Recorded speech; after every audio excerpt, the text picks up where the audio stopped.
안녕하세요. IT 전문 방송 토크IT의 세미나 읽어준 남자 고우성 PD입니다. 11월 8일 열린 AMD 행사에서 AMD CEO인 리사 수는 AIML, HPC를 위한 기업용 GPU인 인스팅크트 MI200을 발표하였습니다. CPU와 GPU를 모두 만드는 AMD답게 GPU와 CPU 간 병목을 해소시킨 설계를 포함해서 특색 있는 AMD 기업용 GPU만의 피처들을 살펴보겠습니다. HPC나 ML에서 처리해야 될 데이터가 5년 사이에 1500배가 증가했어요. 그리고 이기종 컴퓨팅이라고 계속 말씀드리고 있는데, 이기종 컴퓨팅 간에 근데 또 CPU to GPU 간의 데이터 커뮤니케이션은 필수적이거든요. 근데 GPU to GPU는 아까 말씀드린 것처럼 인피니티 패브릭도 있고 NVLink도 있어요. 근데 PCI 익스프레스가 너무 느리다는 거죠. 아직 PCI 익스프레스 4.0이 최신 규격인데도 64GB/s고요. 그러니까 GPU에서 CPU로 갈 때 엄청난 바틀렉이 생기겠네요. 그렇죠. 지금 보시면 인피니티 패브릭은 800GB/s고 PCI는 64GB/s예요. 이건 비교하자면 12차선으로 달리다가 그러네. 1차선으로 좁혀지는 거예요. 병목이 안 생길 수가 없겠죠. 그래서 그런 것들이 전체적인 성능의 저하라든가 효율성에 감소하는 주요 원인이 되고 있다는 거죠. 그래서 통신 효율화가 그만큼 중요하고요. 그래서 AMD의 통합 컴퓨팅 구조는 실제 MI200과 어떤 저희 AMD의 CPU를 이용해서 이러한 부분들을 개선하기 위해 노력을 하고 있습니다. 그래서 GPU to GPU뿐만 아니라 CPU to GPU에도 그런 인피니티 패브릭 구성을 통해서 이러한 그 병목 현상을 최소화하고요. 거기에 추가적으로 메모리 코헤런시라고 하는 기능을 제공을 해요. 그래서 GPU의 프레임 버퍼, GPU의 메모리에 있는 내용을 원래는 이제 시스템 메모리를 맨날 카피하고 다시 카피하고 이런 식으로 보통 연산할 때 지원이 되는데, 이제 시스템 메모리에 직접 캐싱을 함으로써 전체적인 속도를 향상시킬 수가 있습니다. 그래서 궁극적으로는 이기종 컴퓨팅에서 통합 컴퓨팅으로 진화하는 그 단계라고 보시면 될 것 같아요. 네. 이렇게 저게 통합했을 거면 AMD의 이걸 되려면 AMD 트렌토 CPU하고 AMD MI200에 예. 250X를 같이 써야만 되는 거네요. 그렇죠. 네. 네. 저 구성입니다. 사실 어떻게 보면 업계에서 AMD만 할 수 있겠죠. 네네. CPU와 GPU를 둘 다 가지고 있기 때문에. 네. 그리고 저희가 이제 인피니티 패브릭 테크놀로지라고 하는 기술을 P2P 인터커넥트 기술로 제공을 하고 있습니다. 비교하자면 엔비디아의 NVLink에 대응되는 기술이라고 보시면 되겠는데요. 당연히 PCI 익스프레스에 대비해서 2배 이상 높은 대역폭을 제공을 하고요. 그리고 어떻게 보면 HPC나 ML에 최적화된 지금 4GPU라고 되어 있는 8GPU까지 사실 확장이 됩니다. 그래서 하이브라고 저희가 표현을 하는데, 이런 하이브 전체 대역폭을 연결할 수가 있고요. 최대 800GB 피어투피어 IO가 지원이 됩니다. 굉장히 고속을 지원하고 있습니다. 그래서 이걸 이용을 해서 어떻게 보면 사실은 이제 노드 투 노드 확장, GPU 투 GPU 투 확장이 좀 더 효율적으로 이루어질 수 있다는 거죠. 그리고 세계 최초의 멀티다이 GPU입니다. 이건 쉽게 설명드리자면은 혹시 뭐 관심 있으시면 분들은 아실 수도 있겠습니다만은 AMD의 에픽 CPU라든가 지금 현재 데스크탑으로 많이 사용하시는 AMD의 라이젠 CPU 같은 경우가 사실 다이는 하나인데 그 안에 칩셋이 2개, 4개까지, 4개, 8개 이런 식으로 네네. 집적이 돼요. 그래서 8개의 칩셋이 하나의 다이에 들어감으로 해서 그걸 가지고 멀티코어를 구현하거나 좀 더 고성능의 확장이 가능한 그런 형태라고 보시면 되는데, 그걸 최초로 GPU에도 적용을 했습니다. 그래서 하나의 다이에 2개의 GPU 칩셋이 들어간다고 보시면 되겠고요. 이론상 성능을 간단하게 한 비교를 해봤어요. 사실 뭐 성능 비교가 빠지면 좀 심심하잖아요. 그래서 왼쪽에 보시면은 엔비디아의 A100 GPU고요. 그리고 옆에는 MI200 GPU를 비교를 해봤습니다. 그래서 보시면은 FP64, 소위 말하는 배정밀도 연산, HPC 성능에서 가장 중요한 척도죠. 벡터 및 매트릭스 연산이 두 가지로 나눠질 수가 있는데요. 둘 다 거의 기존의 A100 대비해서 4.9배 정도 높은 성능을 보여드릴 수가 있고요. 그리고 딥러닝이라든가 일반적인 애플리케이션 가속이 중요한 FP32 성능 같은 경우도 2.5배 정도 높습니다. 그리고 또 요들 많이 인퍼런싱이라든가 딥러닝 쪽에서 많이 사용하시는 FP16이라든가 믹스드 프리시전인 FP16 같은 성능에 있어서도 1.2배 정도 높은 성능을 보여드리고 있어요. 이건 이론치 성능입니다, 사실은. 근데 단지 20, 30% 빠른 게 아니라 몇 배가 빠르네? 네? 그렇죠. 그만큼 저희가 컴퓨트 성능을 높이게 노력했다는 거고요. 이건 AMD가 이게 AMD 자료인 거죠. 그러니까 이건 어디 중립적인 겁니까? 어떤 겁니까? 왼쪽에 있는 A100 자료는 네. 엔비디아가 제공하는 성능 네. 자료고요. 네. MI200 자료는 저희가 지금 측정한 자료라고 보시면 될 것 같아요. 오케이. 둘 다 뭐 똑같은 입장에서 다 오픈된 거니까? 그렇죠. 오픈된 오픈 오케이. 내용입니다. 네네. 그래서 실제 아까는 이제 이론상 성능이었고요. 실제 HPC 애플리케이션의 성능 차이에 대해서 간단하게 보여드리고 있습니다. 참고하시면 될 것 같고요. 오픈MM이랑 램스라든가 HACC, LSMS, MISC 같은 것들 모두 이제 그 분자 역학이라든가 유전자 분석 같은 데 사용되는 HPC 애플리케이션들이죠. 그래서 요 같은 경우는 최대 뭐 2.4배에서 1.4배까지 저희가 좀 빠른 속도가 나오고 있고요. 그래서 지금 저희가 뭐 재미없게 이걸 다 설명드리진 않을 거고요. 여기 링크를 보시면은 들어가서 찾아보시면은 본인이 이제 예를 들어서 이제 그 본인의 어떤 업무나 회사에 사용하시는 애플리케이션들이 결과인 찾아보시고 비교를 해보시면 좋을 것 같아요. 네, 요거는 뭐 스큐에 대해서 간단히 설명드리고 있어요. 그래서 MI200이라고 하는 제품군은 크게 세 가지 제품으로 제공이 될 예정입니다. 그래서 MI210이라고 하는 제품은 PCI 익스프레스 형태입니다. 전통적인 어떤 GPU죠. 그래서 어떻게 보면 호환성이나 이런 부분들이 있어 굉장히 뛰어납니다. 그래서 기존의 인프라에 호환이 되거나 좀 더 저렴한 제품을 찾으실 때는 MI210이 적합하실 수 있는데 단 MI210 같은 경우는 멀티칩 구조가 아니라 단일칩 구조이기 때문에 MI250에 비해서는 절반 성능 정도라고 이해하시면 될 것 같아요. 그러니까 멀티다이잉이 없는 거네요. 그렇죠. 네. 오케이. 대신 이제 어떤 전력 효율성도 뛰어나고 그리고 그럼에도 불구하고 성능이 충분히 이제 뛰어나다는 거죠. 네.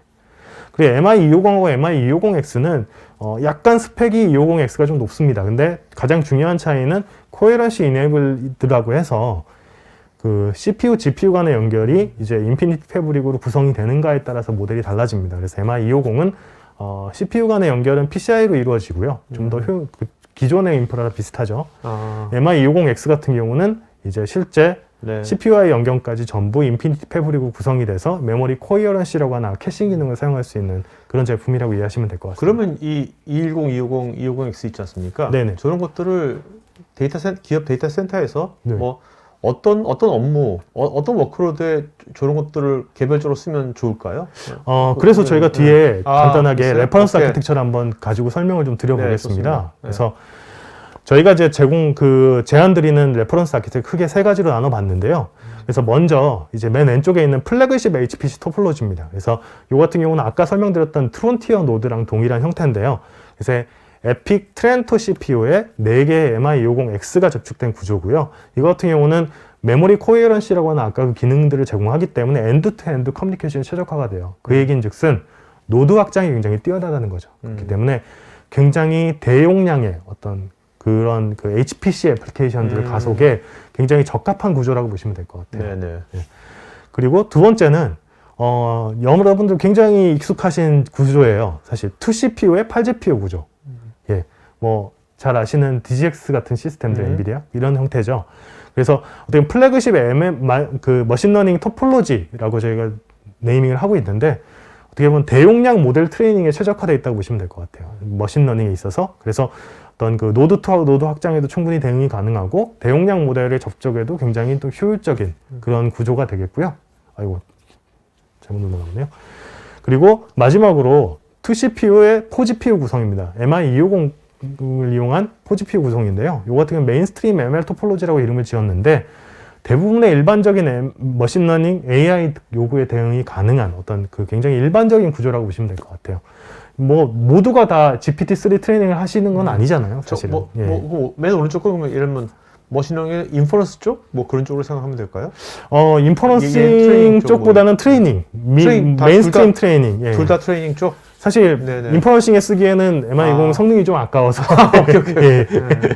네, 그렇습니다. 그래서 그런 구조로 이제 저희가 제안을 드리고 있고요. 요거는 사실 OEM들이 어떤 형태로 좀 다르게 제공을 하실 거예요, 시스템들을. 그래서 거기에서 찾아보시면 좋을 것 같습니다.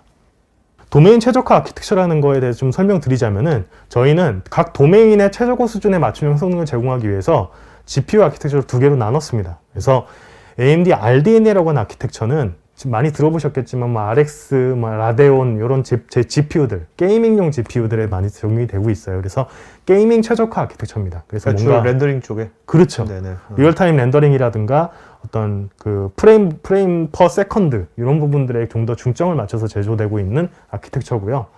저희 CDNA 아키텍처는 이런 RDNA가 아니라 그 어떻게 보면 필요 없는 그래픽 처리에 대한 부분들을 전부 덜어내고 이제 정말 컴퓨팅에 필요한 컴퓨팅 코어만 채워서 컴퓨팅에 최적화된 아키텍처를 별도로 제조를 하고 있어요.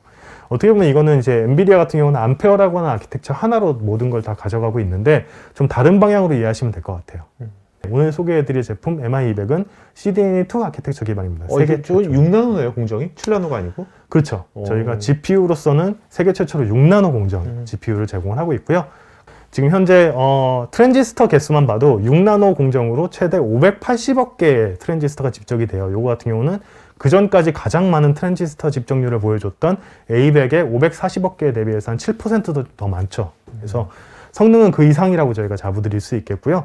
거기에 220개의 컴퓨터 유닛이 집적이 되어 있고요. 거기다가 추가적으로 매트릭스 연산에 특화된 매트릭스 코어가 추가되어 있고, 그리고 메모리 용량이 사실 이전 세대 가장 고용량 GPU인 80기가에 비해서 128기가 메모리를 지원을 하고 있습니다. 저희가 ROCm이라고 하는 통합 플랫폼을 저희가 준비를 했습니다. 그래서 이게 어떻게 보면은 엔비디아 아까 잠깐 말씀드렸는데 엔비디아의 쿠다 툴킷과 동일한 역할을 한다고 보시면 될 것 같아요. 그래서 뒤에 보시면은 좀 더 자세한 내용이 나오는데요. 그래서 ROCm은 컴파일러라든가 그 개발 도구라든가 라이브러리는 관리 도구들 이런 것들이 모두 포함되어 있는 소프트웨어 패키지입니다. 그래서 모든 종류의 CPU, GPU, 여기에는 엔비디아 GPU도 들어갑니다. 그래서 모든 종류의 CPU나 GPU에 실행되는 인텔 CPU든 AMD CPU든 엔비디아 GPU든 AMD GPU든 모든 플랫폼, 모든 종류의 하드웨어에서 실행되는 어떤 고성능 어플리케이션을 손쉽게 이제 포팅을 한다던가 구축할 수 있는 개방형 소프트웨어 플랫폼이라고 말씀드릴 수 있겠고요.